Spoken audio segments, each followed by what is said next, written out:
If you've been trying to buy a house the last couple of years, it's been tough, I know. But there may be good news on the horizon. REDFIN and professionals across the country are saying there's signs of a cooling market, and prices may have already peaked. But buyers need to be aware that they're at risk of overpaying for a house when they really don't need to.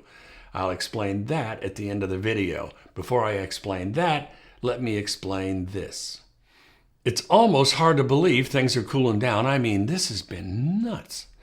Keep in mind, though, even as things cool down, there's going to be buyers bidding things up. Don't let that fool you about the direction of the market. The change is not in full swing yet. But the good news is bidding wars are happening less and less often. So, where are we and what's happening to make the pros say the market's cooling down, and what does that mean to you and me? Here's where we are.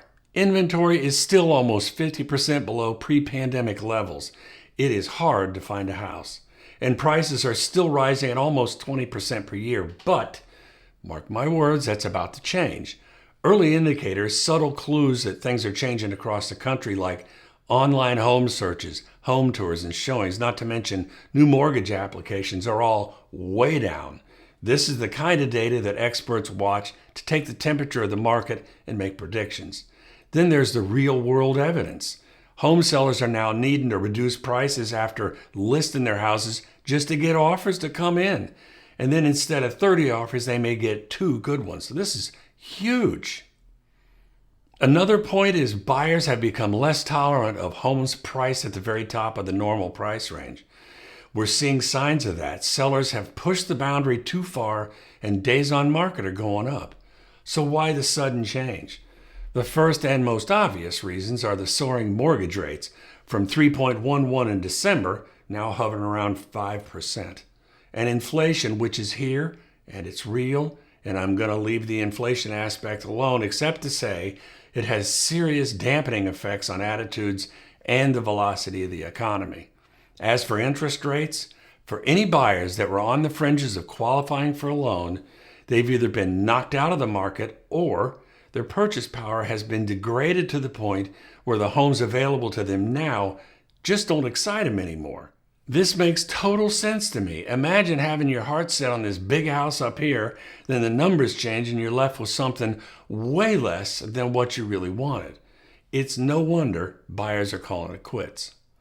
A few months ago, when the threat of rising mortgage rates were making the rounds, it motivated the heck out of buyers to get into a house and lock in those rates before the increase, and that heated the market up even more. Now, as rates have in fact gone up, there seems to be some kind of line that's been crossed, creating a deterrent to buying and cooling things off. The threat of rising rates increases activity. The actual rising rates kills it. Honestly, I think we're in a wait-and-see moment. We may be at an inflection point. At the beginning of this video, I said there's something buyers need to be aware of, and this is it. I believe inventory is going to rise, competition will be less, and houses will be selling much closer to asking price, if not way below, by the end of summer. Here's why. For the same reason buyers tried to buy before rates went up, sellers will try to sell before prices go down, or moderate is likely more accurate. So more sellers will be rushing to market earlier than planned before things stall out. All the things we've been talking about are saying this is already happening.